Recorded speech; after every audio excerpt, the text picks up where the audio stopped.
we on? Good. Welcome to the Better Than Not podcast. Sometimes we get it right, sometimes we don't. But when we at least do something, we know it's almost always better than not.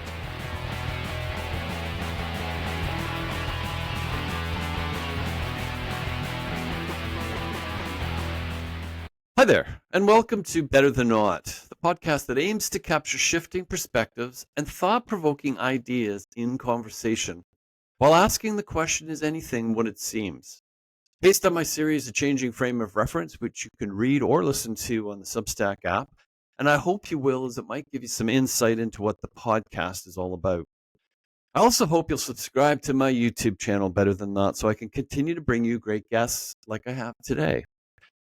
I'm your host, Doug Gardam, and today I welcome Kenneth Emig to the podcast. Ken, how are you?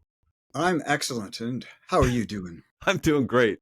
Superb. So this is kind of an interesting podcast today. Ken and I actually attended the same high school. I would say we're probably acquaintances, but what connected us was we both played the bass. Ken, we both actually played the same style bass, a Rickenbacker 4001, and we both probably got it for the same reason, which we will talk about, and that is specifically Geddy Lee. But Ken is a transdisciplinary artist and a consultant of many things, which we'll find out about in numerous orders. But I also found out, and which is what kind of prompted me to invite him in as a guest, was the fact that he worked closely with a number of people from the industrial design department at Carleton University. Now, if you've listened to this podcast, you'll know that that's my alma mater, Carleton University. I was there in engineering, but I also know that the industrial design students at the time were kind of crazy. We were known as being crazy, but their schedules, like the architecture students, were just insane. So I'm really interested to talk to Ken a little bit about how he worked with these, I'll say, very talented individuals as well. So with that, Ken, I hope I didn't miss it too much, but we'll get into it as we talk. But one of the first things that kind of struck me when I kind of reached out to you was, how do you go from being a bass player in high school to an award-winning, I'll say, recognized transdisciplinary artist with so many kind of background things like acoustic design and things that touch that?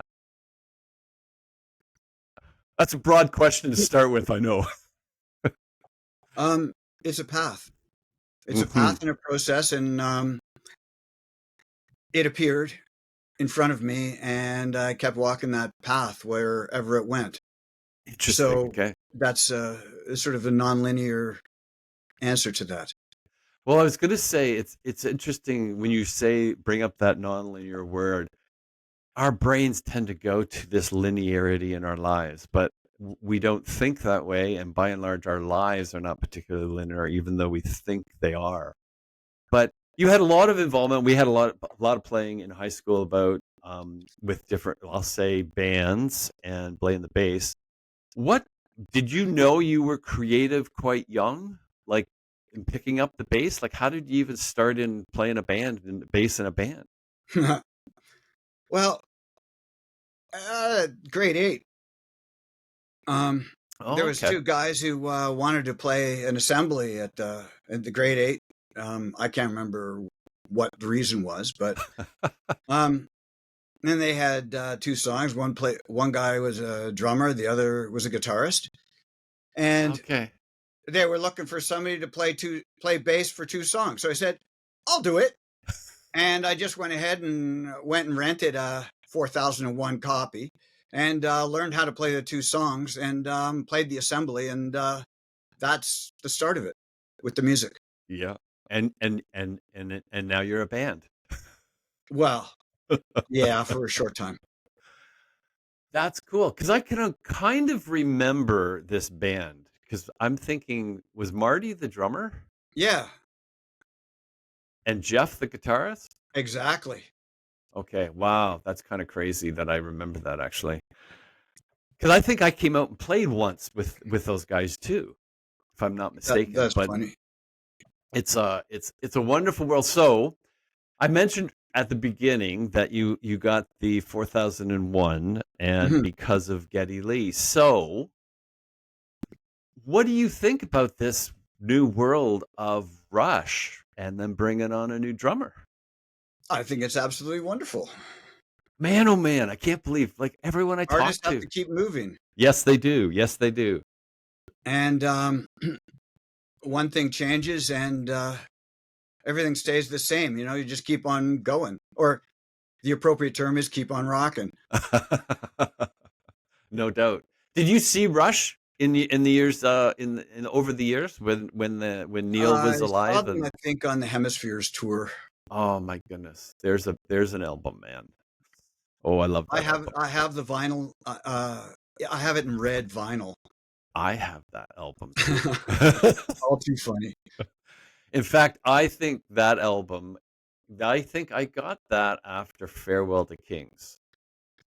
And I Uh, wore Farewell to Kings out, but Hemispheres was just a whole nother level. I think they almost wore themselves out as in finding documentaries later on how much they worked, and I think they which I found was an amazing story. They wrote everything a tone high, so Getty was having a hard time hitting some of the notes in the album or something like that. But very interesting. So it's all the processes. yes, no doubt about that. So where did your kind of world go when you left, shall we say, high school and went on? Because I thought I was going to be in a band, Ken. Like I thought that was the deal, and then we broke up, and I headed off to engineering school, just because I was good at math. I guess that was kind of the thing.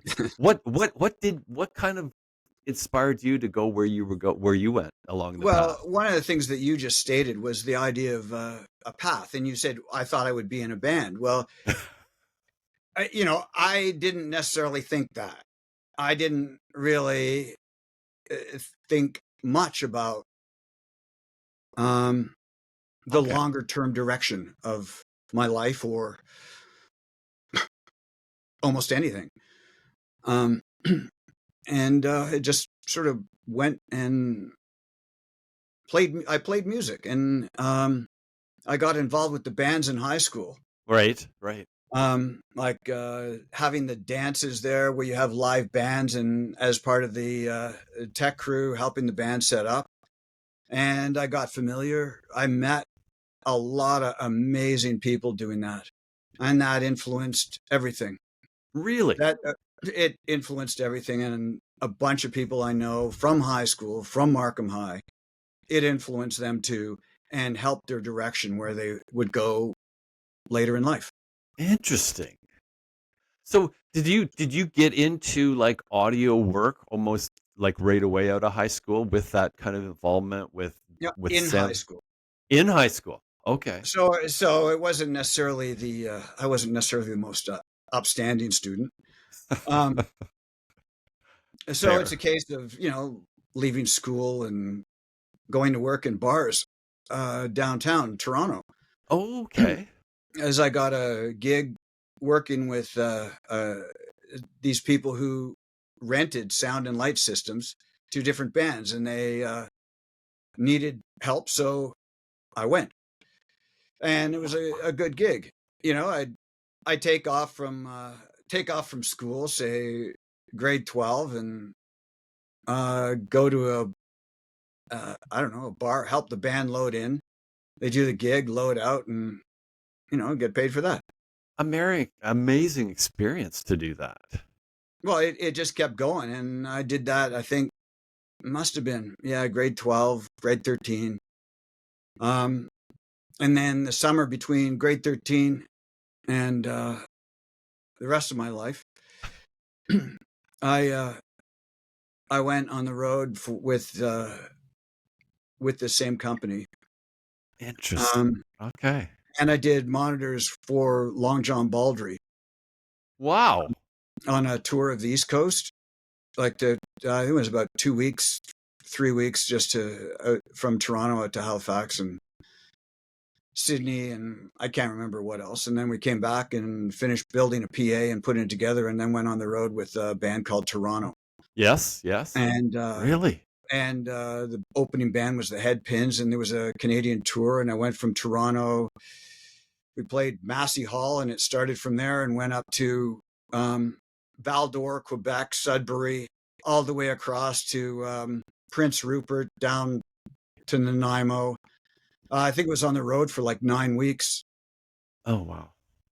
Yeah, in total. But I think that tour was like 7 or 8 weeks, and then dumped all the PA gear, and then we played bars down the west coast of the U.S. from Seattle, Portland, San Francisco, Fresno, L.A., and I flew home with the band, and we played a gig in Milwaukee. And then I flew home, and I can't remember how many days before. And then I went and started studying acoustics at George Brown College. Wow. So it was like, that was my summer job. So like that's kind of unbelievable experience you got there. Like working like literally you're in the fire, so to speak. Like you're not just reading textbooks and figuring out stuff. You're actually figuring it out on the spot. Yeah, That's it's a different thing. I just looked after miking the stage and stacking the PA and wiring it. That was my responsibility for the big tour, and except for the wow. monitors and stuff. But it was an experience just to learn what you're doing, learn how people interact, Oh yeah. learn how professionals do their job, how to spin a cable, how to spin a mic cable. What a foundation, man. That's do you look on like now with what you do you look back at all on that as saying like that's a pretty like how do I say it? Almost an uncanny experience to learn. Well, go back to school to do acoustic design. You've already experienced that in different halls and different, shall we say, venues, working with people that are kind of dependent on that sound, right? Yeah, they know what they're doing, Yeah. and you learn from people who know what they're doing. Oh yeah. And Like it's like what Pat Metheny says. If people give him ask him what advice do you have for a new musician, it's always be the worst musician in any band you're in, because you can always learn from somebody, right? I like And it's that. a similar thing. Yeah. No, no, for sure. Like, when you mentioned like Long John Baldry, because if my memory serves me correctly, he was one of the early discoverers of Elton John. No. Well, Elton John has his name from John Baldry, is as best There I you can. go. There you go. That like Um, that was I think it was in me that's why he too. took So on that name. because they have well, you would be able to talk to this better than I can, but they've got an experience that's like you can't learn any other way other No, than absorbing it from them. no, it's like Elton John and Rod Stewart were in his band. Like, It's like, oh, so yeah, I can't speak much to their history, but it's dealing with people who have that history and yeah. have that experience, and it's just hanging out and seeing what's going on. Did you like I don't know whether you can remember that, but did you have like a certain sensitivity or a certain kind of shall we say bend to sound? Like you could hear things that whether they're right or wrong and be able to adjust that. Like did you find that early on with the stuff like you're experiencing in those months that you worked with those bands on tour? Well, I would take issue with the idea of right or wrong.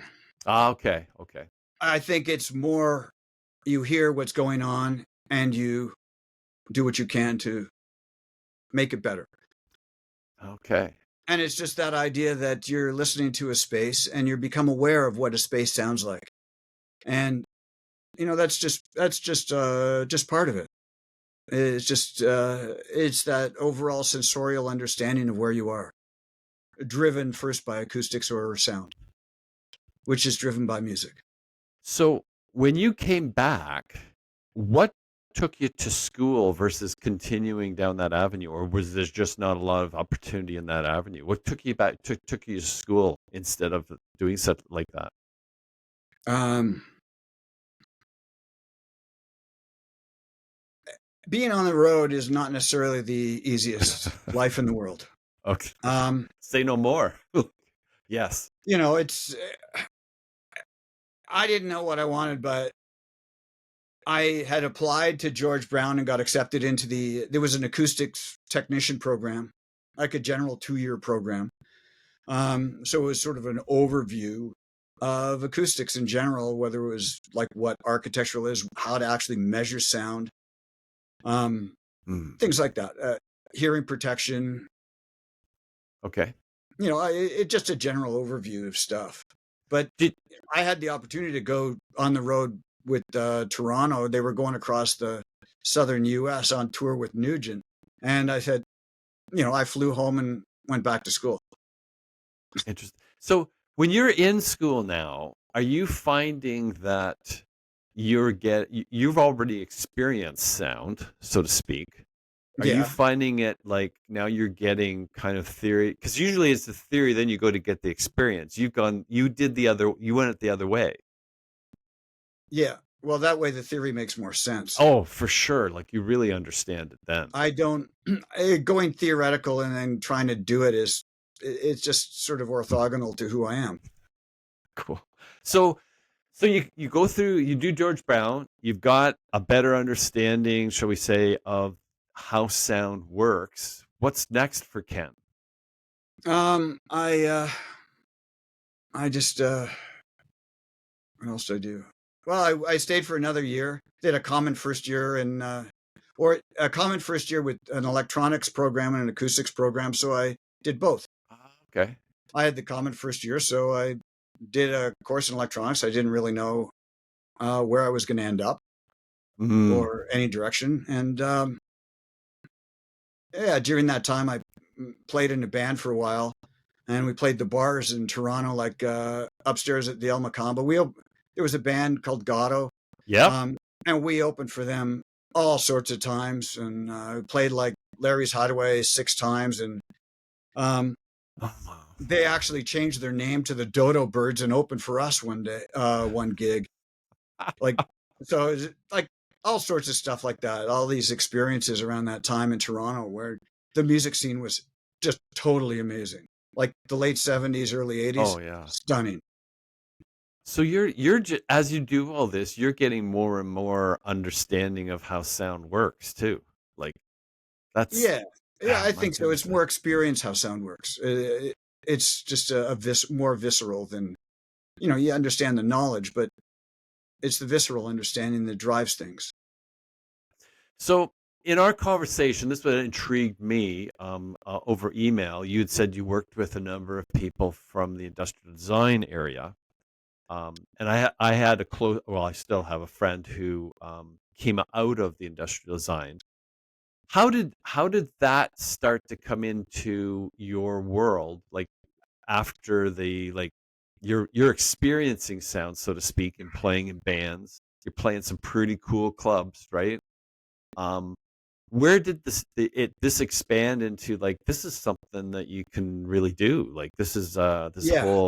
this whole sense of like we mentioned earlier on, you do a lot of different consulting. How did this start to expand beyond playing bands? That was kind of an exciting time and probably giving them sound experience that's kind of beyond what they even were used to because you're getting so much experience. Well, it's way different how things. It's so funny how it all goes together because like I stopped playing in the band around the time I went on the road with Baldry in Toronto just because they wanted a gig, and I said, "Look, I'm going to do this, and I'm going to school." And Okay. maybe did I? I can't even remember. It was a while ago. But anyway, when I finished school, I applied for jobs, and they had a job. I had a friend who was in the acoustics program who had been hired by Bell Northern Research in Ottawa, Okay. Yeah. which was a combination of Bell Canada and Northern Telecom. It was the research arm and is probably one of the best Oh uh, yeah. acoustics labs anywhere. And he had a job there, and then I got a phone call, and I had got a job. They had funding cut, and so they had delayed. I worked for a French computer company for a while, um, installing computers and laser cutters and things like that for the garment industry around Okay. southern Ontario. And then I got a call and they said, "Hey, are you looking for a job?" Because they got their funding back. And so um, You were in. I said, sure. And so I moved to Ottawa at Bell Northern Research, and I worked there for 15 years in the acoustic design lab. Oh my goodness, Ken. Like And I that. designed, so I learned how to make measurements and how to make acoustic measurements, and worked in an anechoic chamber and made the fixtures and did the whole, then looked after the lab and put the fixtures together and made models and things, and did some of the acoustic design of products like the Northern Telecom or Nortel Vista 350 Yeah. to with a has a big tilt on it, and the display. So I designed the way the loudspeakers and microphones are integrated into the plastics of that product, Oh my and a whole goodness, bunch of Ken. other stuff. So the microphone stuff was, you know, Huh. mute is changed and put in different products, and um, looked at different transducers and how they survived different environmental things, because there used to be payphones everywhere and stuff had to work to minus 40, plus 40, whatever, and not fail. So you got to understand the environmentals of all that, and it affects the acoustics. And when you're Oh working man. in acoustics, it's acoustics is always you have sound and it interacts with something. And whether it's a building, whether it's a piece of plastic or books. And as such, that interaction with that plastic box, Yeah. you run into people who do industrial design, because they design how the box looks Yep. and where you actually have your options to integrate the microphone and loudspeaker. It's driven by the size of the circuit board, world standards, standards all over the place, where you have to have your plugs, you have to have this, that, all sorts of other stuff. You have to make sure that it doesn't cause a spark or have a discharge to it, like static or something like that. And it changes the industrial design and the mechanical design and all the Oh yeah. firmware, software, hardware. So you become very, very aware of many, many disciplines in doing product design. Even Yeah. to the point of dealing with people who are psychoacousticians or behavioral psychologists, to say that if you design a product that meets a certain target, then it will be preferred by more people, and it will have them hear it, and then like more clearly. Yeah. Because if you think about it, a telephone, it's really changed so much now Oh. with the cell phones, but like a G3, you have to think about it. A telephone's a really intimate thing, because Yeah. people, you speak to it, and it's like there's not many people that actually come up and talk in your ear, right? No, not at all. And so it's the way you actually think about sound, and you think, what is it that you're actually doing? You're delivering this way that people can interact with the world around them and people somewhere else. And it's like, how does that influence how does my design and my decisions influence their experience? And so it comes back to that idea of sound-driven understanding of Oh the yeah. world. It's fascinating because when you say describe this, I'm kind of going like you couldn't have had a better platform to learn than in your like post high school time with bands and Not at miking. all. Like, because you Not would at learn all. so much stuff there, Ken, that would just become almost natural to you that other people wouldn't have a clue about. Well, that's not really part of it. I don't know, because I'm not other people. Right, right, for sure. I'm I'm just me. I'm just And thinking like if you don't have like you're saying miking like drums like in a room, and if you've not gone through that experience, and I did a little bit obviously in the band, it kind of blows your mind like how much mic placement and how that sound travels and can change when you think you've got it all figured out. well, And you you're don't have it all figured out, but no, it's crazy. So When you do this, so do you get involved with things like hearing aids? And Absolutely, that's all part of it. It's oh my goodness, man. hearing aids are one thing, but there's actually a coil that goes around the receiver, like even the old handsets. They have um, a copper coil around that actually puts out a magnetic signal that's representative of the audio tone to couple the audio signal to couple into hearing aids, right? And that sort of is a standard that they have to conform to. So that makes you aware of the of hearing, of Oh yeah. that other level of dealing with it, and what the options are. I ended up going to this thing where they were I forget what year it was, at the National Research Council, where they were doing these tests of Uh, people's ear canals, because they want to model using DSP to model the ear canals, and people's ear canals are different shapes and sizes. So I mhm. remember going into this lab and had my head put in sort of a clamp, Okay. like almost like Uncle Fester and the Jorgensen clamps on your head, except It's you're in the scientific thing, and they use a probe mic, which is a horn coupled probe mic, which is a like a microphone that has a long horn at the end of it to actually um, measure sound at the end of that. And so they have it on a crank with a fiber optic probe, and they put it in your ear, and that therefore they can actually measure the resonances and things going on inside your ear. oh my And it goodness. was like, but that's that sort of understanding of what it means to hear, Sure. and how it, and that's the closest I did. I can't remember. I don't recall doing any work with hearing aids, but there was that sensitivity to the understanding of that, um, because it's easy extrapolation from doing telephone design, which is a highly, highly complex thing with a number of members to make do something well. I'll bet. I'll bet. Well, it's funny that you say that because it's like I think of like I'll go back to like the old cassette recorders that we had. We play our cassette. Like we don't even know what cassettes are anymore. But and the sound that you kind of got out of that speaker, and then you hold your phone up to you today, and it's almost like it's alive.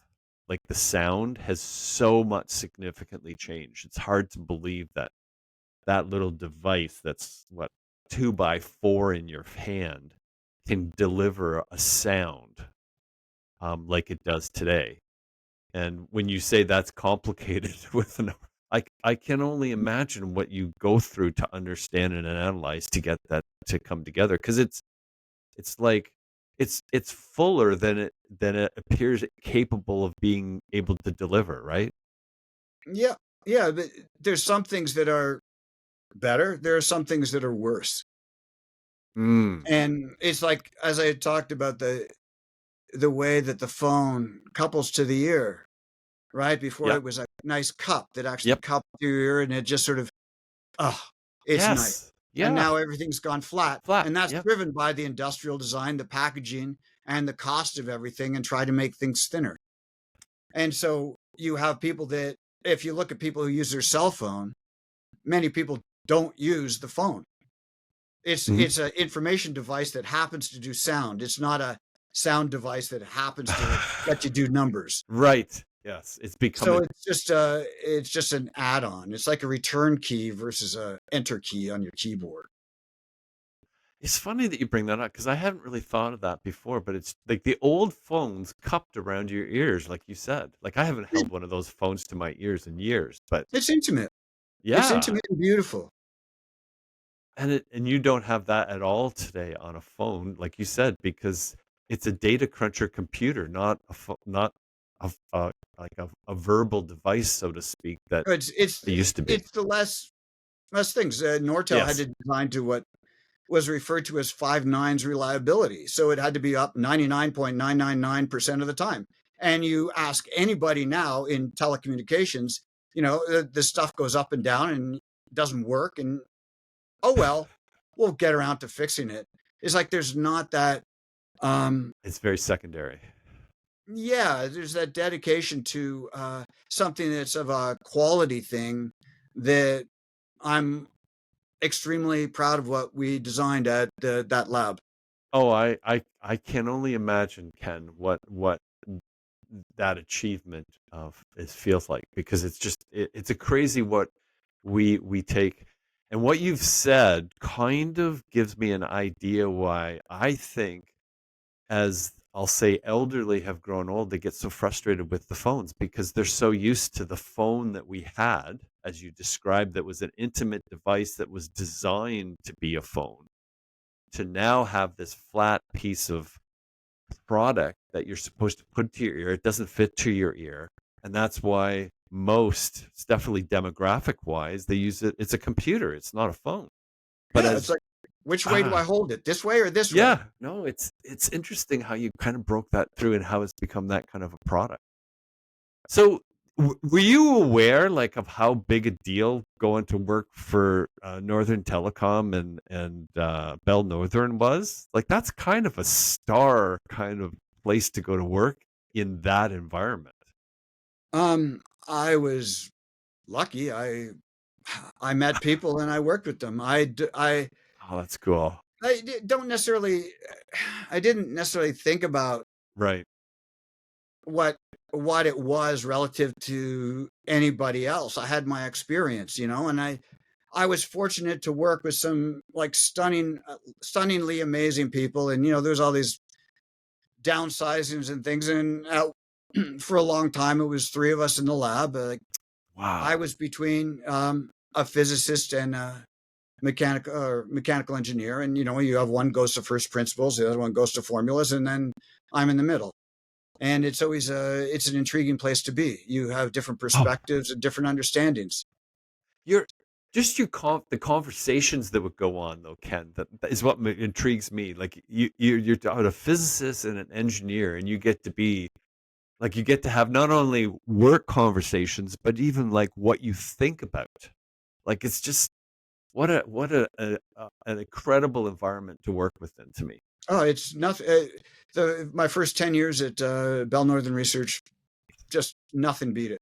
You don't mind working all the time. It's just amazing. No, I can.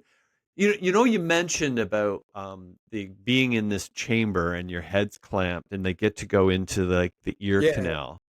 When you went through that kind of understanding, like, were you a bit floored, like, how the human body's designed? Like, when you get to that level and that depth, and like you're using equipment, like you said, you've got this device that's going in your ear. It can measure sounds as you go down the canal, the ear Yeah. canal. Like, does it floor you a little bit, like that, like how almost miraculous the human body is designed, like, to be able to accommodate that? Yeah. Well, it's the idea of designing um, a telephone is basically to connect two human bodies. Yeah, yeah. And so it's like, how do you actually want to experience that connection or facilitate that connection? So you have to think about the human body in order to create an experience and an interaction. Oh, so that's a big deal in what you're designing too, then. Yeah. Well, that's I'm probably speaking about it now in a different way, I think, Mm. because it's just my life and my world have transitioned and run in parallel. So I can look at these issues through many different lenses. Mm. Yes. And that would make that very valuable to me to make things, well, to you say, even better. So if I was to go and say something like earbuds, Yeah. um, like and I mean, I use them on occasion, and I find them really interesting how they can almost get you hearing three-dimensional sound, Yeah. and how they can cancel certain noises so you don't hear them. Um, has that been part of your experience, as well as going through and learning and designing, consulting on how those things come together as products? I never really worked. I was aware of making measurements on headphones and things, but I never. Well, let's see. Interesting. Um, no, I didn't work on the earbuds because they weren't around then when I Okay, was doing right. that. What? But there was mannequins um, that have been developed. First called Kemar from Knowles, and then there's one from B&K, Brule and Care, that actually modeled the ear, and they have a microphone that measures at that measures how you actually hear, and so you can play with it. And they have the thing where if you talk in the mannequins, well, with the B&K one, that if you it has a path because if you plug your nose, you sound different. Yep. So therefore, you have to have a between the artificial voice and the um, and it comes out of there. You have to make sure that your that path is taken into account, especially if you have something that goes over your face. So it's just Okay. there's all these different ways of looking at things. Yes. Yes. I'm just So going on. so when you're working in this environment that you've been for a while, how did some of this switch into you've the term I'll say transdisciplinary art? Like how, did that kind of was that a thought out process or this is this has It's a lived become art? experience. It's a lived experience. Okay. Okay. I didn't use the term transdisciplinarity until I became aware of the term. I Ah. just, Okay. I just did things and then said, and then I have friends who said, "Oh, well, you're doing this," who are more academically astute than I am. They could put a name to what you were doing. You were just doing it. Yeah. Ah, I love that. So that's it's like if you define it, then you box yourself in some I'm ways. I'm with you on that because of the writing world, right? It's like, okay, where what genre does this fit into? Like music is like that too, right? And it's like, well, I didn't write it with a genre in mind. I just wrote it. Like I didn't play it with the idea of a genre. And the kind of what you're explaining there, you're designing, but I'm not designing it because it's in this category. No, That's you kind of just cool. design, you just work, and it happens to be something. So when was like was the first time that you kind of recognized that some of what you designed could be recognized as art? Um, I worked with people um, who I admire what they did tremendously, and like the industrial designers and the behavioral psychologists, and you start understanding how people think about things, and that's Mm, the intriguing part of it. And yes. I so I when I was at Nortel, I was working as an artist at the same time. It was always running in parallel because one feeds the other. Yeah. They're Yep. not in isolation. Absolutely. And so that's everything influenced everything else. And if I have to say, like, I dabbled, playing with things from you know time as a kid, just playing with Lego and Oh. all sorts of stuff like that, and you just end up somewhere. Um, I I attended a conference for myself at the Banff Center in '93, which was called "Tune Into the World," which was the world's first conference on acoustic ecology. Um, and Man. it's, the name "Tune Into the World" comes from one of Murray Schafer's books called "Tune Into the World," and so he was there, and there's all those people. I met so many people there. That was the thing. I realized that there was people doing all this stuff, um, as opposed to people in the engineering product Hmm. design world. There's a whole other level of stuff going on that you. I just met people. It was like I can't remember at least 10 days hanging out with people, seeing them, having chats. Like I had, I met people at a guy Fred Lipsett, who's from Ottawa. Since passed, he's he had designed experiments in microgravity that flew on the shuttle, like a bunch of them. And then he introduced me to this other woman who was friends of his, who was Ursula Franklin, who, a professor emeritus from U of T, is a peace activist and all sorts of things. She's stunningly amazing. She gave the Massey lectures one year. So Oh I sat and wow. had lunch with her, like her and I for a couple of, and Fred for, several times. It's like you meet people like that and you go, huh, Yes. cool. Yeah. So that was a really magical time for me, is that, and I just started I was doing my visual art and everything. And so I just kept doing that. And I Wow. just, and everything's an art. Um, I started early on with the artistic stuff is, besides just dabbling in my house, I looked at the way circuit boards are designed, and it's like, oh wow, cool. Like sort of like these topographies of chips and stuff and Hmm. connected by lines. So I ended up etching circuit boards. The first ones I drew on the circuit boards and made um, places to put chips. It was just because I like the look of the chip, right? Right. And I just did drawings on the circuit board and then etched it in ferric chloride. So it was like it's a circuit board Yeah. that I drew on as opposed to a piece of paper. And I put one of those in a art auction for Gallery 101. Saw used to have in Ottawa, I used to have a fundraising auction where you go pick up a frame and put something in it. And so I went and picked up a frame, put it in it, and it sold. And um,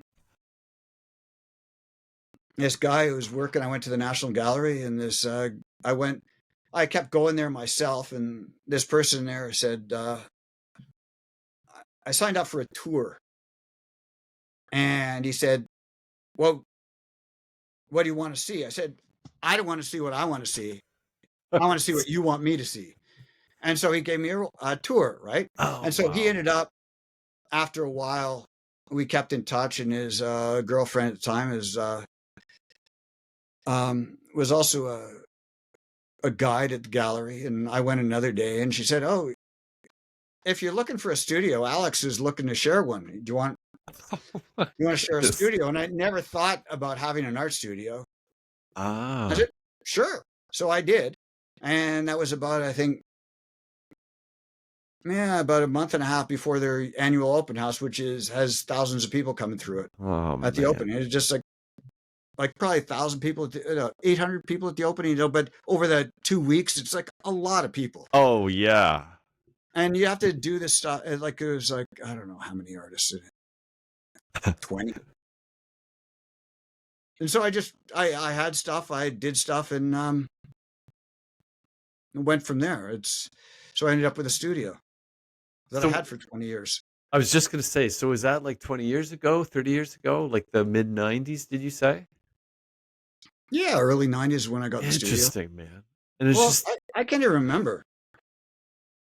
so Ken, like I can't help but think this natural curiosity, like I think we all have it, but some of us are able to um shall we say learn make it part of their world. You seem to have that in a big way.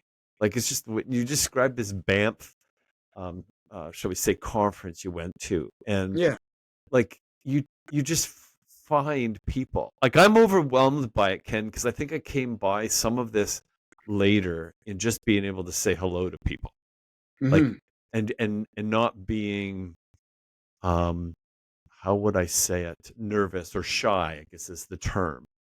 And when that starts to come down, it's amazing what the world has to offer. And you seem to have recognized this in high school, is what I'm saying. And it's just carried you through. Like, as you describe these things, like you're people say you're in the right place at the right time, but it that doesn't sound right to me. It's just like you've got this thing about you and things came to you. Like it's just like the Bell Northern Research. Like that was a huge when I went to Carleton, Ken, like to get to work there was like the rock and roll star place to go. Like you were a rock and roll star to get there. Very few people got to ever work there. And you kind of go in there, you get to work in the environment of acoustics that you've already been hugely foundational with working with bands on the road. Yeah. Do you know, like, do you get a sense, like, in your upbringing, or was it like with this curiosity that was just open to you? Like, do you Yeah, know where? my parents were very supportive of the whole thing and Ah, encouraged me okay, to go on whatever road I was on. But um, interesting. I, I can think more objectively of Hmm. what happened at that time, and I really wasn't aiming for anything. Right. And um, I went to a community college and I studied a program which is not necessarily the most run of the mill thing. There was 8 people in the program, and it was canceled the year after I graduated. Oh, no way. Yeah, because they limited enrollment, and then they said there's not enough people. It's like the politics of stuff. But Yes. anyway, Yeah. um, there's not that many people who study acoustics or who go look at it and have a sensitivity to it, Absolutely. and because it's driven a lot through physics and engineering, where it's Mhm. super math heavy, right? Oh, yeah. Just Yeah. super math heavy. And Yeah. that's not who I am. I'm an experiential guy. No. And by not Yeah. the having to quote compete or um, find people, like, I don't I don't need to write 10,000 papers and have them published here in order to get recognized for here. I do something that's small and I learn from there. So I just happen to be around at the right skills. And It's as you just described, though. It's often like you say, it's acoustics math heavy. Okay, so I got to go and do math. I got to do it, and it's like, no, that's not right. You don't have to do that. And you're a demonstration of, like, well, almost the theme of what this podcast is about. Nothing is what it seems. Like that's why I said, like, the experience, whether you knew it or not, of working with, because you liked it, with bands in different environments every night. You got a different structure you're trying to put sound in. yeah, Um, like you're gonna either gonna learn or it's not gonna work for you, right? Like because they have terrible sound. So obviously you were successful in doing that because you kept going. But I'm just thinking like of how foundational that would be, and an advantage almost to going on to higher and more difficult types of work with products, as you said, and different types of, because it's a part of the nature that is difficult to understand. well, I think you end up with different types of pressure Hmm. that occur. Like if you're going on as a band, you've got to make sure your guitar's in tune or whatever you walk on stage. But as a roadie or something, you got to make sure that everything's working. Hmm.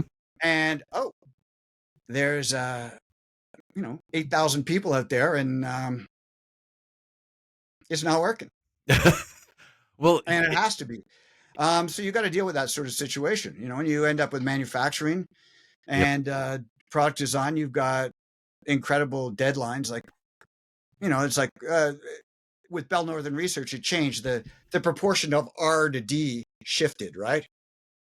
Where it used to Okay. be a lot of R and a bit of D, and then the D became really big and the R got smaller. Oh, That that's nice. shift of the understanding of how you actually approach doing something. And so I just happened to be there at an amazing time with amazing Well, people.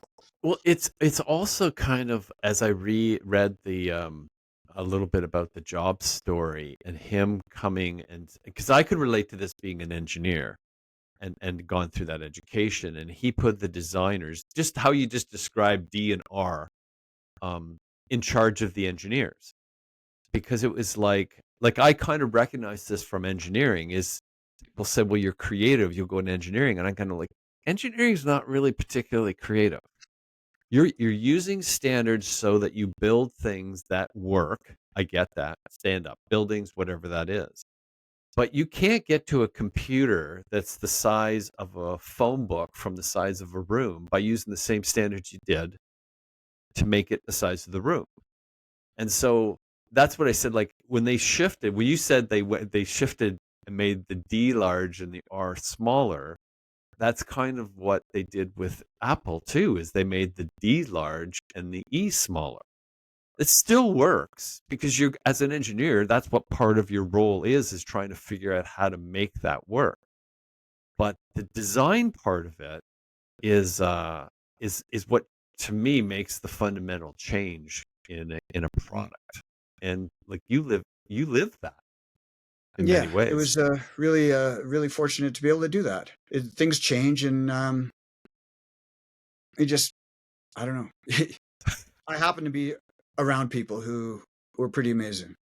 So when we first started to talk on this today, you were talking about having your, you didn't say fingers in a lot of things, but you have a lot of, shall we say, consultation in different areas. Yeah.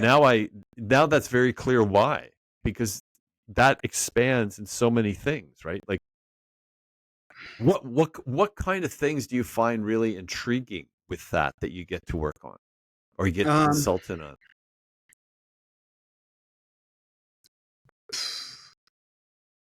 One of the things I'm really happy about is I designed the architectural acoustics for a 280 person performance space Oh, in Ottawa in 2019.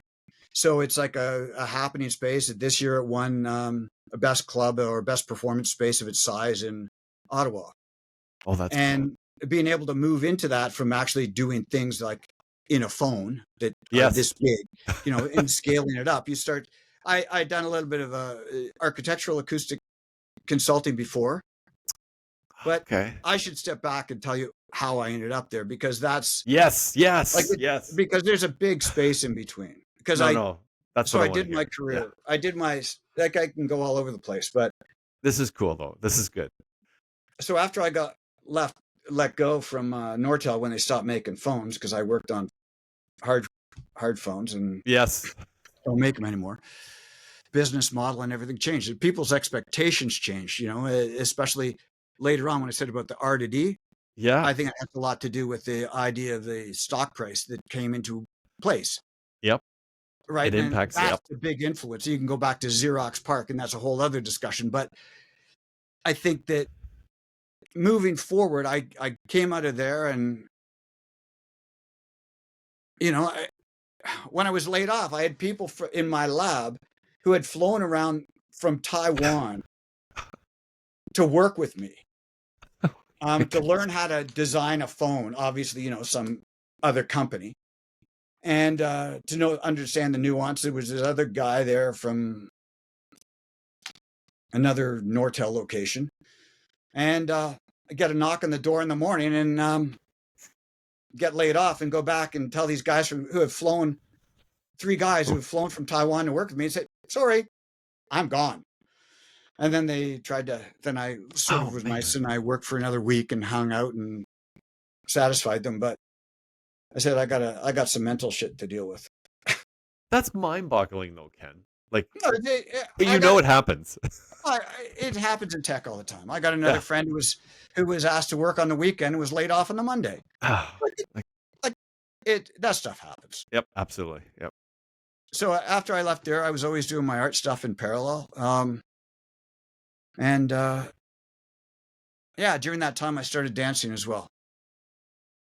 Okay. I started dancing when I was 32, and Interesting. it changed my life. So It changed everything. so Every can you expand on that a little bit? It goes back to what you said before about the human body and the Mm. awareness of the human body and the Yes. ear. Yep.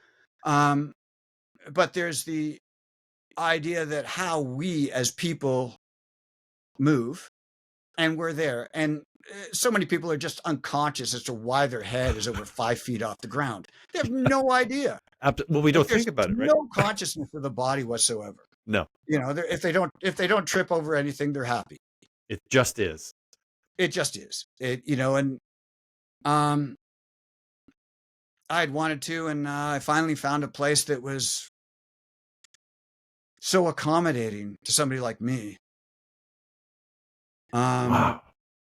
and I'm through somebody who was at the studio where I was. I met this other woman who, Julie Caesar, and she had this place called Dance Network that her and Elizabeth started, and on Rideau Street, which was basically a dancer-run center for dancers. You hear about artist-run center for artists, but Yep. hey, it's all about movement. And I met her, and I think a week or two later they were having a sampler day, which is a all-day Saturday. You can go take um, 1 hour classes for the whole day. So I did. And I did improvisation, 2 classes of improvisation, one of contact, one of Pilates, one of Feldenkrais. Yeah, so and I got carried away. It showed me basically who my body is, who I am, or Oh, the wow. half of me that was in shadow, and I now understand what it is. And you'd never had this experience previously. Not consciously, yeah, I Right. moved, but No, well, but I mean, the best thing is my partner said, um, when I met you, you wouldn't dance with me. Now I have to pay to go see you. And it just sort of, it's funny. love that. And it Oh, just that's fits. beautiful. So like dance influenced everything. It influenced the art, the They visual fit art. It together. influenced Oh, the way I approach doing research and design. And so I ended up performing a fair bit. oh, And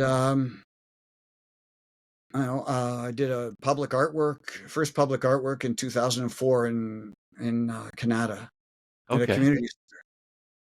So, which is 3 large light boxes that are on a on a wall where it's called the second story. And the reason being, it's a single floor building with a gymnasium in it. So it's the lobby's tall. So I made these light boxes that created space, and the most rewarding thing was people coming in and saying, "Hey, how do I get to the second floor?" And they asked the front desk, and there's no second floor, just my artwork. And it's like it just affects how people think. Oh my goodness, man. Okay, that's very cool. Is that on your website? Yeah, Okay. yeah, it's that one's there. So I did that, and I kept doing my artwork, and I got a contract working with um, through a company called Flextronics, which is the second largest contract manufacturer in the world. Okay. And I was brought in to help on the design of 2 decked handsets, Oh, wow. wireless handsets. And they had 2 acoustic consultants on it before. The product customer was in France. The design team was in South Africa. Yeah. And I was Wow. the only person in North America on the design team. And so, Wow. I just did what I did and spent time going back and forth to France, helping the designers like think about the product that they were doing, and then end up walking it through certification and manufacturing, things like that. So I did that, and then ended up working at National Research Council part time for Oh, a okay. year and a Oh, okay. half, and I designed 3 labs to deal with collaborative environments. And they were collaborative environments for well, the collaborative environment is much different than it is now because bandwidth was much different. So it was a HCI study, or human factors study, about how can you allocate bandwidth based on function of discussion, whether it's a class, whether it's a negotiation. What is it that actually changes? Do you actually have a little bit more latency in the video or the audio? What's important, and how can you actually tune the bandwidth? So I designed 3 labs like that, 2 in Oh, Ottawa, 1 in Moncton, and went back and kept doing my artwork. And I had a interesting. big show in 2007 and was commissioned in 2008. And I did 8 solo dance performances at the Canada Dance Festival at the National Arts Centre in Ottawa, where Wow. I did. I worked with a amazing musician, Emig, who I worked with before, and it was all improvised. And I worked on the roof of the National Arts Center. They have a skylight, and I covered it up and put six cameras going around the outside, Oh facing man. out, six cameras. And I worked vertically through the building as a sculpture, as a multimedia installation sculpture, because it was all about, then my performance was all about architecture. Because, and What a combination. well, it's the six sides. And so there was a 3-channel sound system on the roof, one in the lobby. Um, and I removed patio stones that they had, and I put some in. One was a piece of brass that Edmund played, and amongst other things, and a pit of was it sand and a pit of gravel, and had them mic'd and brought into the sound system. We brought the sound of a fountain outside and the sound outside inside. So I did that. And 2008. Yeah. Wow. So how, I mean, it's just like it's like your creative exploded after like with this dance thing connect with your dancing as a form of art. I don't want to use the word dancing. Your dance as a form of art that connects with how sound Well, kind it of does in affects a us. way. It does in a way, but sound is one element, the way you sense where you are, right? Di- And if you understand your body more, then you understand where you are. You're a three-dimensional being in a three-dimensional space. And so yes. you have more proprioceptive understanding of your environment. And for me, a lot of that was driven by sound because you understand where you are Yes. in the world by the reflections off things, or Yes. not the reflections off things, because they're gone. It's when you start describing this, Ken, it's another conversation I've had of how important sound is to the visual media. Yep. And and I don't think we recognize it until it's not there. But it's so easy just to when it's right and full, it's so natural that you take it for granted almost. And the reason why I say this is actually part of through Better Than Not, I've been starting to talk to a lot of international classical artists and seeing them in some of so at Matsqui Centennial Auditorium here in Abbotsford houses it's about a 300 seat auditorium, but they just literally have like chamber music, like a piano, cellist, and a violin. And you begin because I've always been kind of around the music that's electronic and big and full Hmm. PA and stuff. And it's just the artist with their instrument. And it becomes like something that like the sound that comes from that takes you somewhere versus the blast sound of an arena PA with all the electronics that go with that, from the guitar to the synthesizer type of thing. Right. And when you describe what you're putting together, like it's almost like it would be wrong to say more human, Ken. No, Like I it, think what it is. It's more physical. It's like the way you said about the whole idea of the understanding of the musician hearing, and yes, but there's so much more to that. In that, if you have somebody who's teaching something at an elite, or not, I hate that term. Just that at as a certain level, yes, like somebody playing violin, they want to see your feet, right? And they want to see how you stand and how your whole body is connected, yep, because it's not just about the instrument, it's how you're completely as one absolutely. interacting with anything.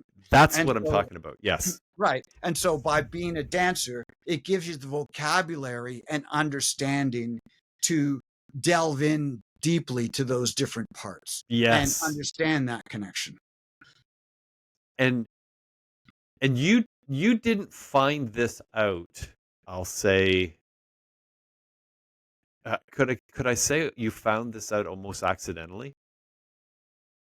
Like you didn't start. Yeah, well, it's on the path, Yeah, whatever you path. didn't start dance because you you knew that to do that. You discovered that on the pathway. Yeah.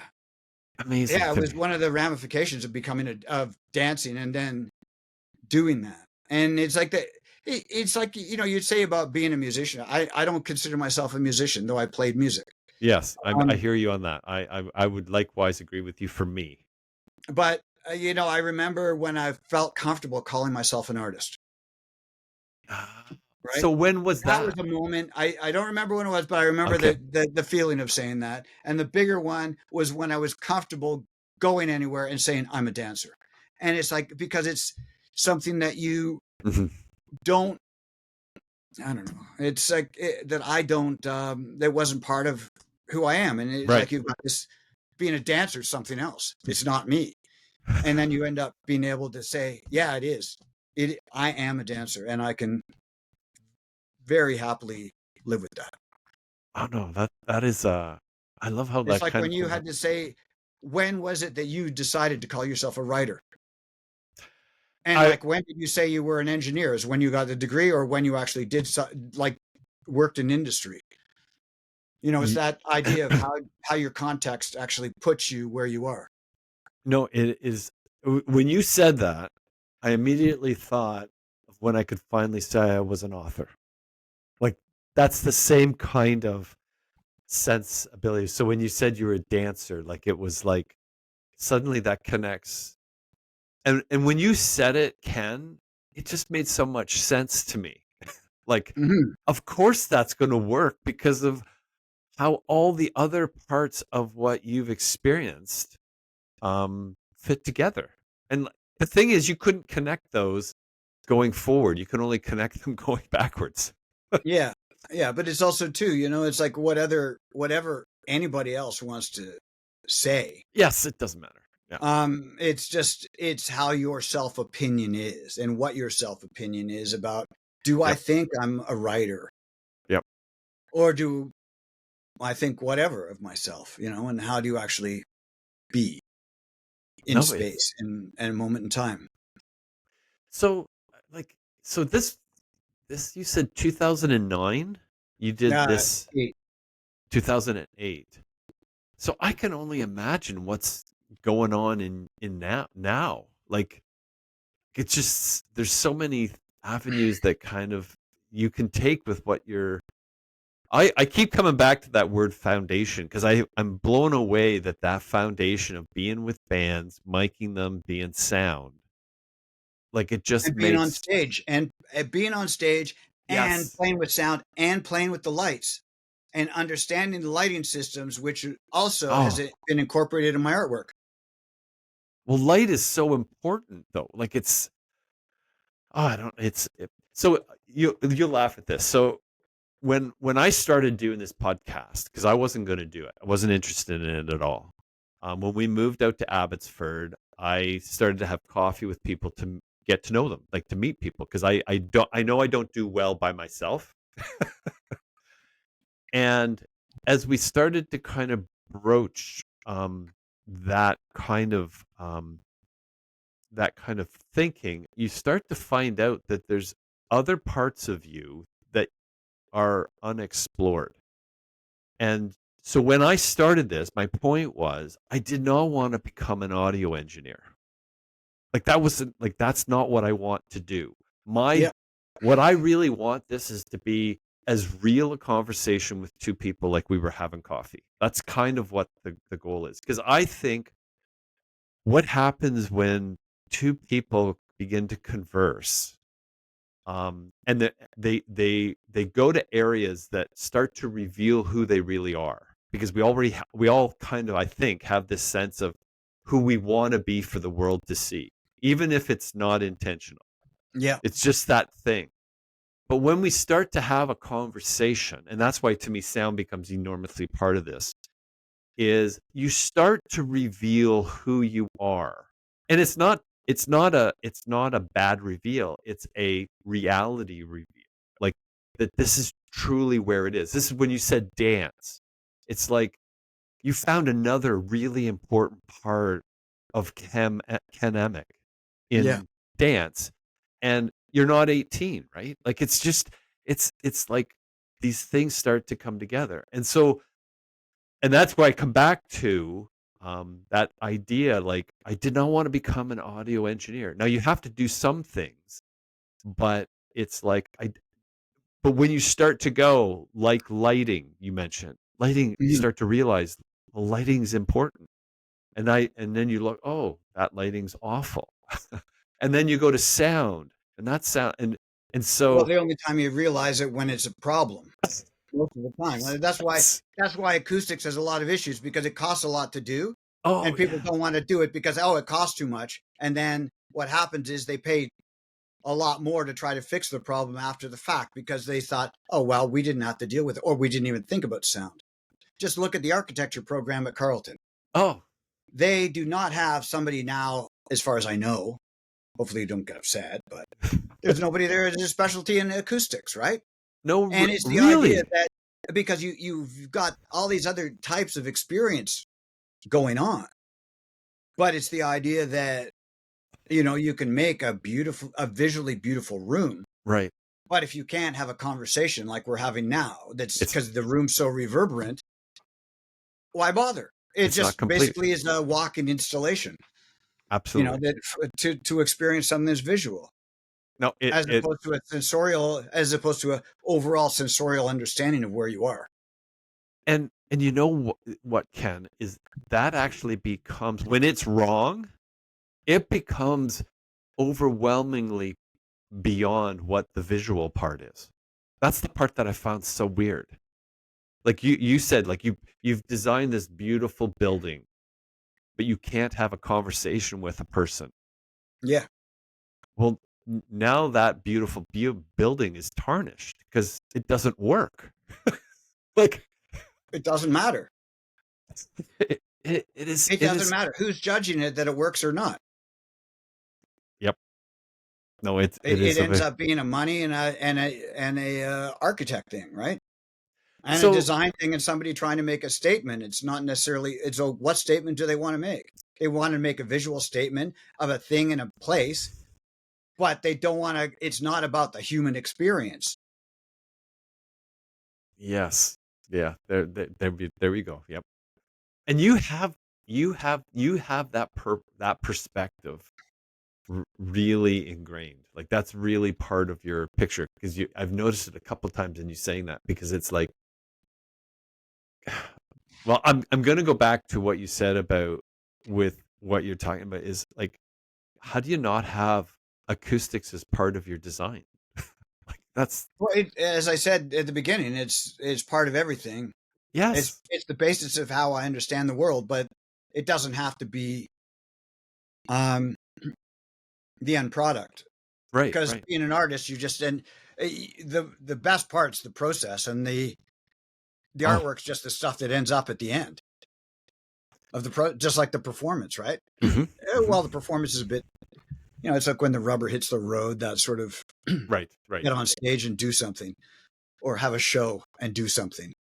But It's it's that the experience of it's that being, visceral part that yeah, that you're experiencing, right? That yeah, changes. This is where I come back to these performances of chamber music, and when you see these performers that are like I can only say they're unbelievably accomplished. Like I took piano lessons. I went to grade 8. But when what to your point about being a musician, it's just like, nah, I'm not a musician. No, yeah, I can tinkle on the keys, but I'm not a piano player. When you see to what level they've taken this, right?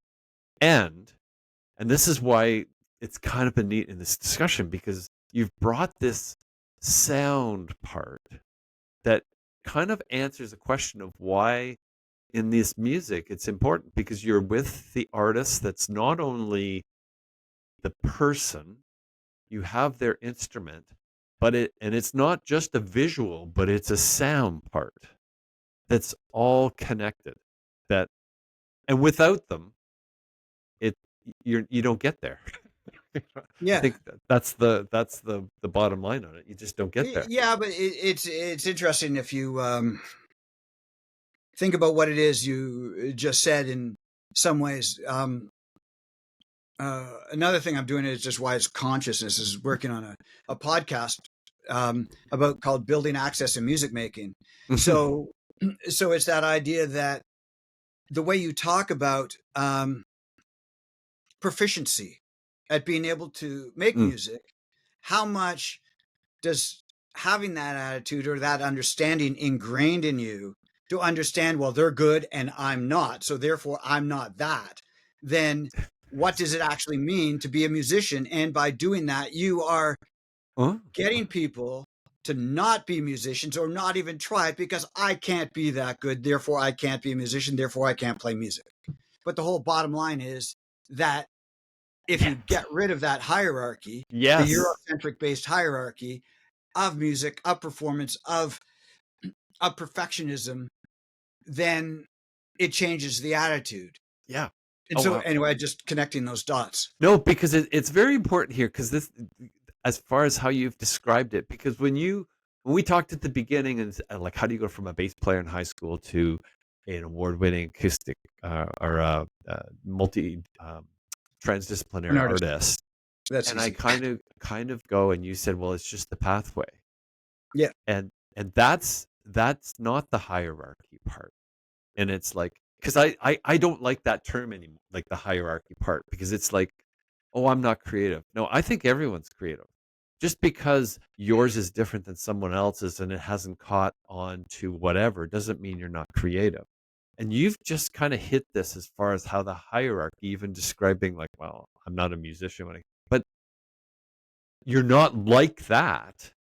But why do you need the necessarily the hierarchy part to rate it? Because it could be part, and this is why this dance that you describe fits so perfectly to how your path works, because it's like you've been just open, and the path has been open to you, it seems, but it's not one that like you go to in an intentional manner, but you see it, and now it's just made what your previous world was, it's just filled it more in a Yeah. way. I wouldn't necessarily say, I would say it's my previous experience. I'm still in a similar world Mhm. in that I can do that. So you were mentioning, so I mentioned about the dance festival in Yes. 2008. And so I did some stuff after that, um, like art wise, and then I had all sorts of stuff. I ended up building a couple of stages, like set designs. Okay. I did that as well. Um, and then, I needed to find a way to earn a living because you think visual arts is difficult, try dance. You Oh, know, yeah, it's yeah, like really. it ain't happening Yep. for me anyway. And the level of commitment that's required to go down those long roads. Mhm. Um, and so I ended up getting a job working at BlackBerry, Oh, okay, okay. and I did that in 2010 to I guess towards the end of 2012 till I got laid off there too when they stopped making handsets. Yeah, no, I was gonna say that the evolution of technology. Yeah. So it was interesting. I was the interface between design and manufacturing for all audio and acoustic related issues between the Ottawa Design Center and factories around the world. So I would go traveling to the factories in China and Korea and stuff Oh. and go on the assembly lines and make sure that because when you start adding tolerances, they end stuff building up and stuff. And so you have to make sure that all the parts add up and maximize yield and minimize waste. And so I had that opportunity and one time on one manufacturing line somewhere. Oh my goodness. I they've got the people in the belts coming by and you've seen videos of people working. It's like that. Um, and started rearranging things based on my understanding of my body through dance. And you think about the ergonomics of the way that Mhm. people interact and sit at your desk. You've got your keyboard and everything's a certain height to fit you. Mhm. And by focusing on the acoustic and the audio part of it and how those things are assembled, by making sure that the people who are doing that assembly are physically aware of what's going on, or making sure that their station, for whatever term is used, is set up for them.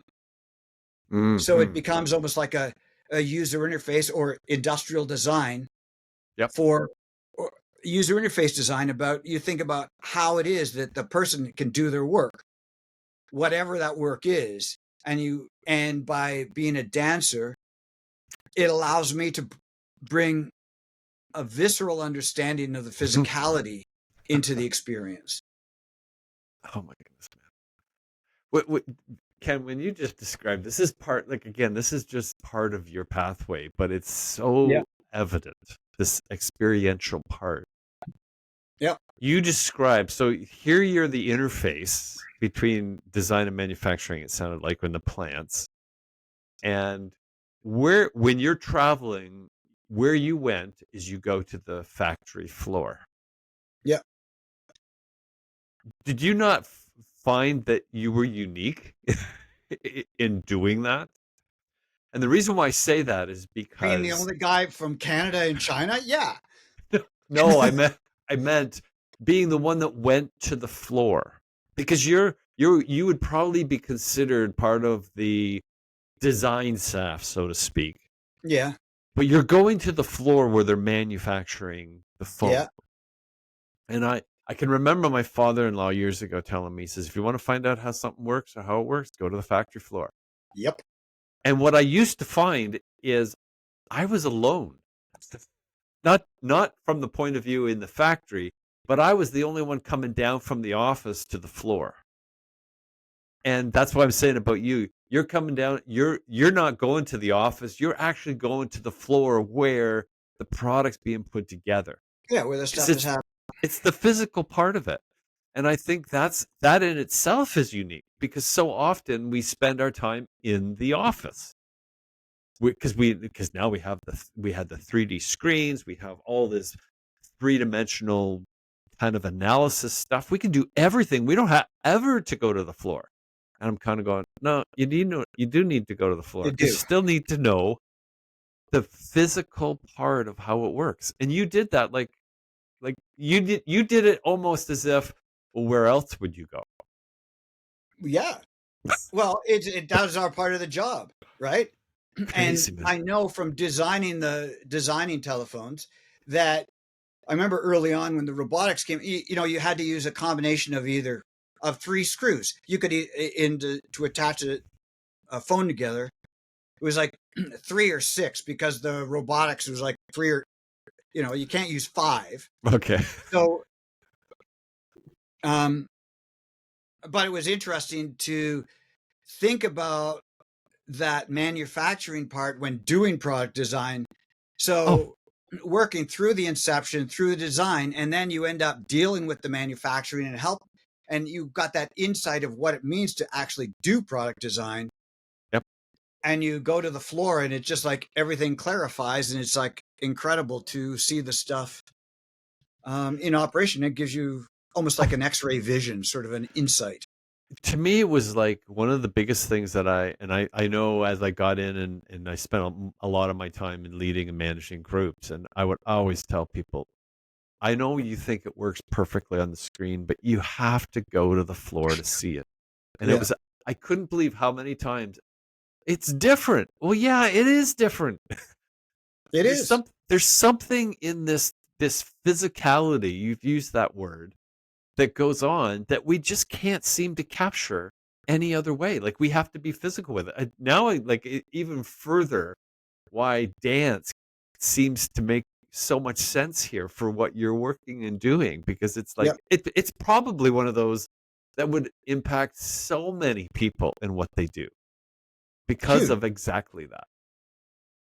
Never Yeah, even and think it's the not idea think of going like if you go through these factories And you mentioned about it before. I remember, like, you have a lot more of the hierarchy with the managers and stuff in the Yep. factories in China, where the owners are probably from Taiwan or Korea. Um, and you've got that hierarchy of people, and it's like they asked me a question. I said, ask them, and I pointed the people on the line, and I went and I had this guy from RIM from BlackBerry Yep. with me who spoke fluent Chinese. I worked with them all the time. I said, ask them, and we went and asked these people on the line, and they told us what to do and why changed it. And I said, you just ask them; they'll solve your problem. And Absolutely. it was exactly what you were talking about. It's mind-boggling many ways, because even in the education process, they didn't encourage it. It was No, almost because like, as long as you understand the math, you can see the math. But people don't teach you math that way, because if no, you speak to a mathematician, they look at a formula and see it in 3D. I don't, no, because they understand how that thinking is. They understand the language of yeah, of and it mathematics, and what it is. But people don't necessarily see it as a language no, or absolutely see it not. in 3D. They see it as a function to do something, Yes, not as an existence unto itself. And that's where you end up dealing with that level of interface of different expertise, and find out who knows what, where, oh, when. very, very quickly. I'm sure you can cut through that like instantly from the experiences you've had in your pathway, because it's like you find out very, very quickly. Like even you saying that, like, go and ask them. They're the ones that are They doing the know. work. Come on. Yeah. It's so interesting on that sense. Yeah, So, there's the ego involved, especially with some levels oh, of academe, or functional. I got well, my master's in electrical engineering. Well, go solve the problem. that well, Fine. this is to me, it's interesting that we're kind of broaching this now, because this is where I think the I'll call it the AI world is really going to shift our world, because so much of that, what you've just kind of said from a hierarchy part of it, is no longer going to be capable of supporting that hierarchy, because everyone's going to be able to get what you think you know more than other people do. And it's Oh, so they're just going to get a dumbed down nature of what's going on. And they're not going well, to be able to think the same way, of have those experiences and chew them in. They'll be pre-digested, and the people who are going to understand yes. that pre-digestion are going to go ahead and say, "Oh, well, I set it up this way, so you learn it this way." Oh, yeah. Oh, yeah, that's another way of thinking of it for sure. Like it's And the AI thing, that's a yes. whole other discussion Yeah, no, it is a that I prefer. I don't need to venture down that now.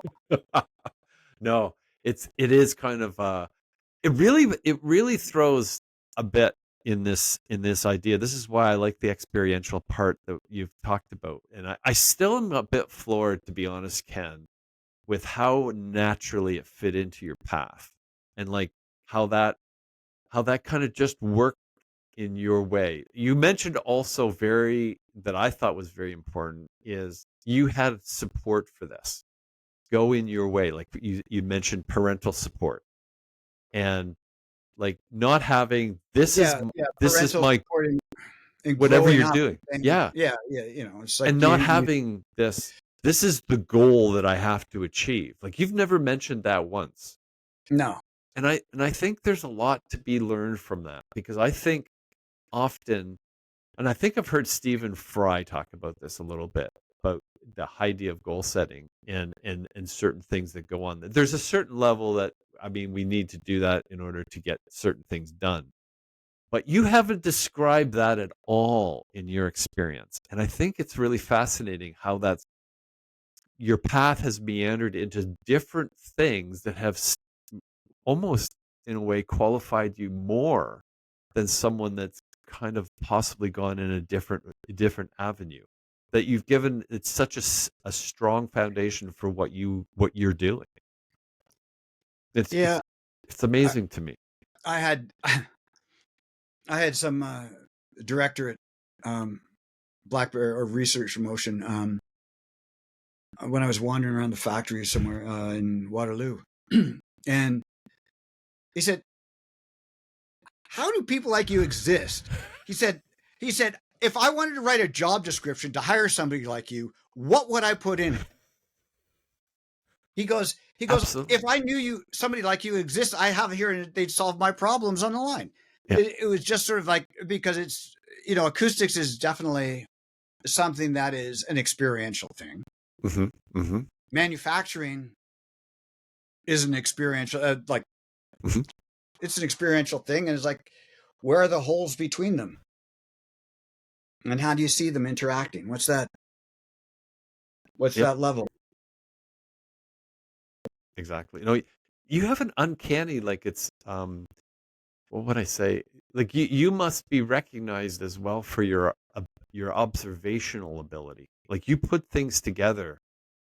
You have a really good sense of how things should go together. No? Um, I have opinions. Um, But some of those opinions are based not on they're experiential opinions, so to speak. yeah, they're based. Yeah, a lot of it's driven by experience Like and a lot of mistakes. I'd be willing to bet you've had times when someone is, I don't know, put a mic in a place and you said that will not work there. And they're sure that it will work. Or they put something at this angle, or Yeah, they come up with this is how we want to enclose this. And you kind of can just look at it and go, that will not work. yeah. And do you in situations like that, do you have a challenge articulating why, or do you just intuitively know why? Um, Because it's not necessarily important why it doesn't work. It's just that it doesn't, and you probably know what will solve that problem. But sometimes, yeah. to articulate that in terms that someone else necessarily can understand can often be difficult. So you have to show. Do you have experiences like that? Because I'm just fascinated by this, Ken. Yeah, I cool. love it. Yeah, it just, I don't know. It's just the process, and I just look at things and things happen. I don't mean to minimize it or anything, but it's Right. just the experience of what I do. Yeah. It's not. Um, that's one thing as an artist. When you work as an artist, you have to write proposals, especially if you want to do public art. It's Right. a pretty complex, or you have to give a lot, and you write the proposal, and then if you write 5 proposals, you've got 5 opportunities to assess who the hell I am at that moment in time. Right. Right. And especially related to a given project. And sometimes it's a bit disconcerting where instead of just executing something, you have to go through this whole point of self-discovery. Where am I this week? And to fit into this and be true to what a proposal is. It's like Yeah. you can say, hey, my name's Doug and I do podcasts, or I'm an author, or, Yeah. I'm an engineer. But those are moments in time. Yes. Absolutely. And depending on the hat you have on, um, Mhm. you fly a different flag. Yep. No. And you are that at that time. It's interesting that way. Are you involved with stuff right now? Like, are you got things that you're working on that are coming to, shall we say, fruition? Hope so. Um, yeah. So, since that time, since I got let go from BlackBerry, I ended up, having some shows, doing my visual artwork, having 2 public art commissions in Ottawa. Wow. Um, uh, and I did one in Washington, D.C. at a big light box for the entrance of a hotel, the Pendry, uh, Oh, wow. DC, the wharf. So facing the Potomac, and it's a light box. It's 6.5 feet high by 10.5 feet wide, and integrated into the building. Um, and so I did that, and I've been working, as I mentioned, working on a podcast Yes, you with you. the Toronto Metropolitan University with the Responsive Ecologies Lab, and Oh I'm wow. working on structures outside. I live rurally now for I guess 10, 12 years. I live rurally in Eastern Ontario, Okay, okay. and it's a very different environment to live in this type of space because it lets you understand more about time and the nuance of Ah. time. And like you'd be able to see goldfinches change color day to day to day. You know, when that binge happens, you can Mm, see the hummingbirds come and go. You can see a lake freeze and thaw and all the different nuances of that. It's all about time and the awareness of time. And that's what being in a rural environment has taught me. And that's what's driving these projects now. It's about the idea of space, and it's mm. always about the idea of space. For me, it's a Yes. space and sensorial understanding, but it's how we actually provide through artwork the opportunity for how do I provide that?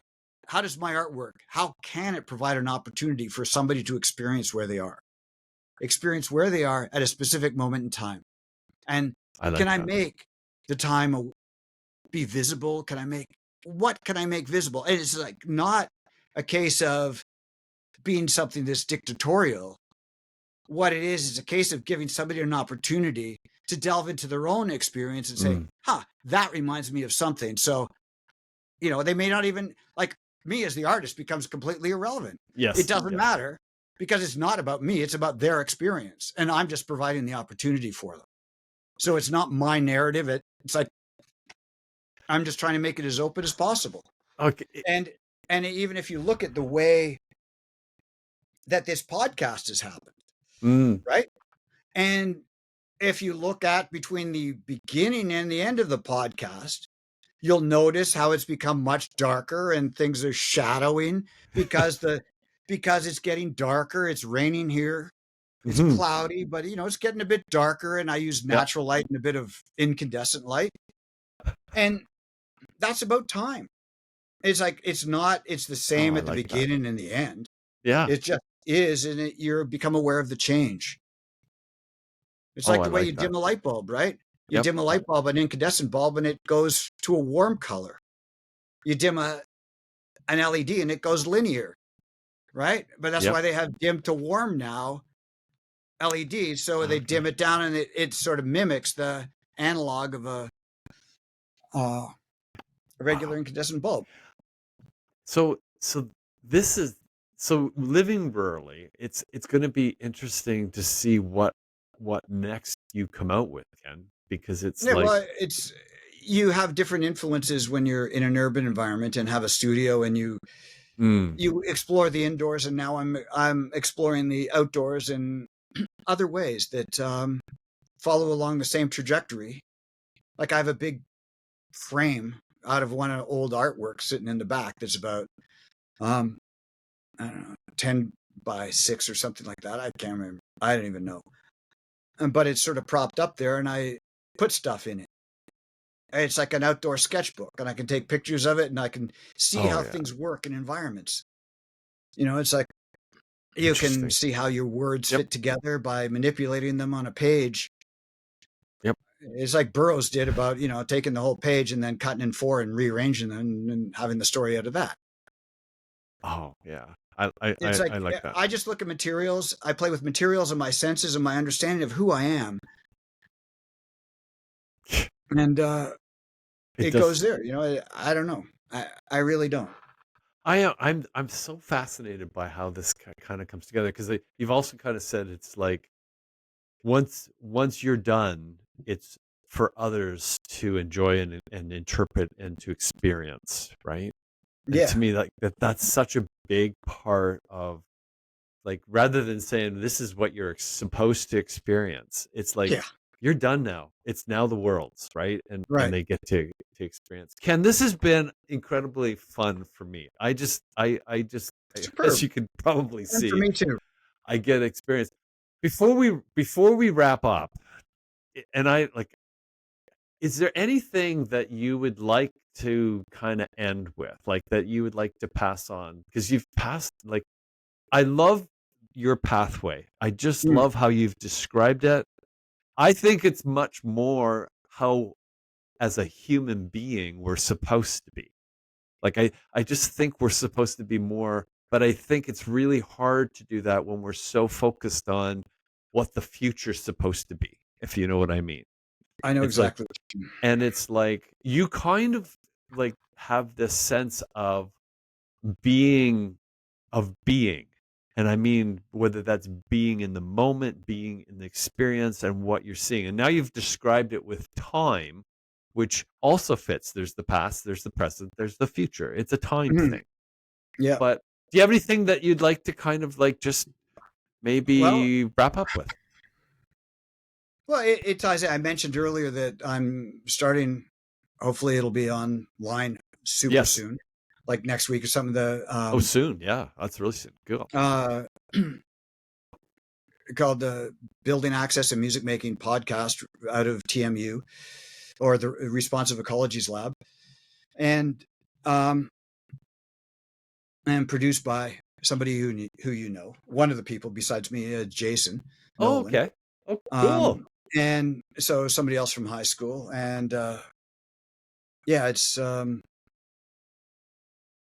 it it's the idea of how music, but I mentioned about the whole hierarchy thing, but it's Yes. like how how do we as people allow people to make music or help people make music or just whatever to make music, and get out of the way. And it's like, what is different for people with disabilities or people who are disabled, and how that changes that discussion.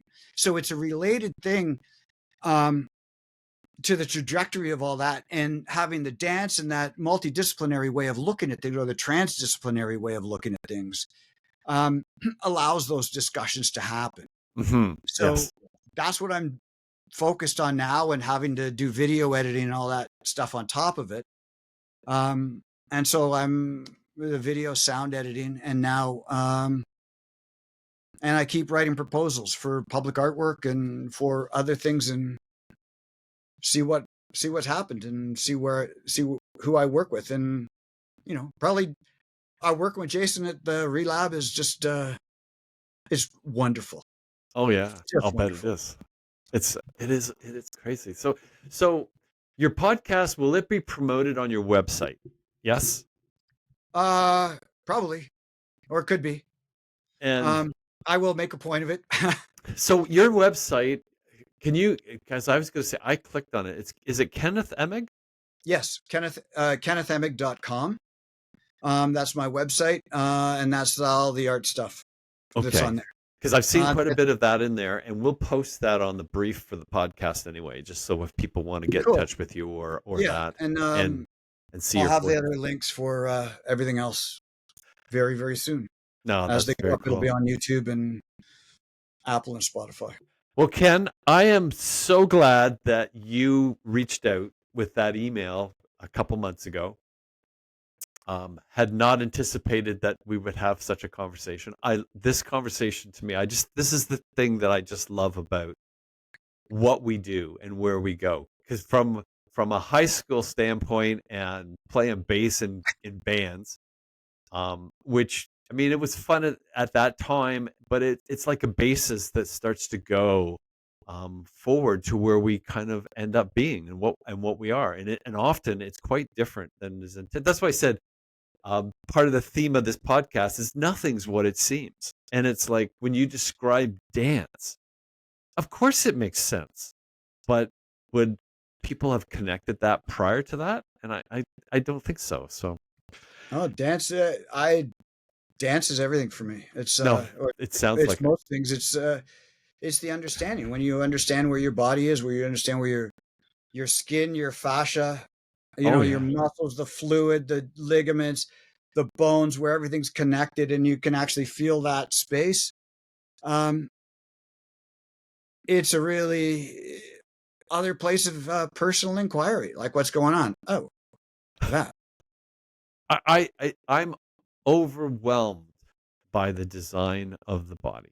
it floors me when I think about it. Like it's just that's a whole nother discussion, but it's It just is, one. but it's also related to your writing. So when Absolutely. you write with a pen or a keyboard. Well, both actually. It's And very, so when and you they're write different. and when you write with a pen, are you standing up or sitting down? I do both. Like And all it, do you write from your fingers, or do you write from your wrist, or do you write from your elbow, or do you write from your shoulder? Right? It's like, where do you actually hold yourself to write? And when it's all loose, do you hold your head loose and you can float it around, or are you perfectly rigid and have to get yeah, your letters right, or is it the thought that matters? you've created a few more things to think about when we go through the writing process. That's for sure. It's like another one is dictating a story, like telling the story Mm. and recording it and then going back. That's you come up with a different form. Like it's really neat, and it's like I can see how those ideas that just seem to flow out of you can have impact on what people are doing. That is really neat. Well, Cool. Ken, Well, thank I guess we got to land this thing, but it's like I thank you so much for, like I said, reaching out before, and this is I hope you come back again. Yeah, cool. We'll have a further discussion. It's pretty funny It's getting together with people from high school. it is well, it's just the walks of life. Like it's just where we go and what happens, and it all fits into, and I'll call it the title of the podcast, Better Than Not. It's better to do something than to do nothing. And I just think it's always better than not. Well, But doing with that, nothing, doing Ken, something. I'll say goodbye. Thank you very much. And Thank you. look forward to talking with you in the future. And for Will do. you, thank you for joining the podcast today. I hope you've enjoyed Kenneth Emig's story. To me, it's just a thrill hearing pathways that are often different than we anticipate, but what comes out is kind of an amazing sense of who we are. And with that, bye for now. Thank you.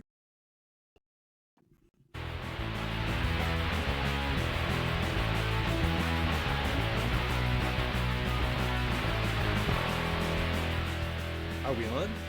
Good. Welcome to the Better Than Not podcast. Sometimes we get it right, sometimes we don't. But when we at least do something, we know it's almost always better than not.